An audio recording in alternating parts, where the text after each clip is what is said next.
সে যে ধূর্ত, সে যে ভীতু, সে দরজা বন্ধ দেখে যায় না চলে। ভাঙার সাহস তার নেই, সে দাঁড়িয়ে থাকে বাইরে, সে ফাটল দিয়ে প্রবেশ করে। শীতের ঠান্ডা বাতাস যেমন ভাবে করে প্রবেশ ঘরে। সে যে এক বিষাক্ত সাপ, সে যে এক বিষাক্ত সাপ। সে চিৎকার করে করে না লড়াই, ফিস ফিস করে বলে, আর তাতেই দেওয়াল ভেঙে পড়ে। আনন্দের সময় সামান্য সুযোগে পবিত্রতার বদলে তৃপ্তির চশমা দেয় চোখে পড়িয়ে। ঈশ্বরের গৃহের মজবুত ভিত দেয় সে নড়িয়ে। সে মন ভুলাবে বাহিকতায় ও ভুক্ত রেখে আত্মার।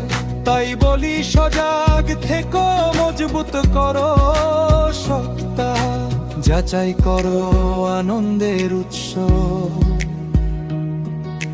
যাচাই করো তার অন্ত।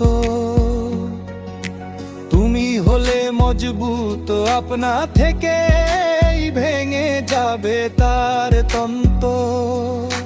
সারিয়ে তোল যত ফাটল গৃহের দরজায়, সাজিয়ে তোল অন্তরাত্ম আধ্যাত্মিকতায়। আর মনের যাব পাত্রে স্বাগত জানাও পবিত্র শিশুকে। আর সেই ধূর্ত আর ভীতুকে সঁপে দাও শিশু যিশুকে।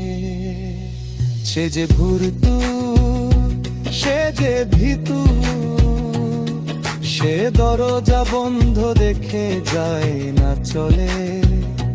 ভাঙার সাহস তার নেই, সে দাঁড়িয়ে থাকে বাইরে, সে ফাটল দিয়ে প্রবেশ ঘরে।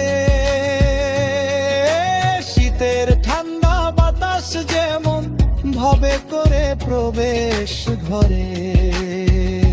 সে যে এক বিষাক্ত সাপ, সে যে এক বিষাক্ত সাপ, সে যে এক বিষাক্ত সাপ। সে চিৎকার করে করে না লড়াই, ফিস ফিস করে বলে, আর তাতেই দেওয়াল ভেঙে পড়ে।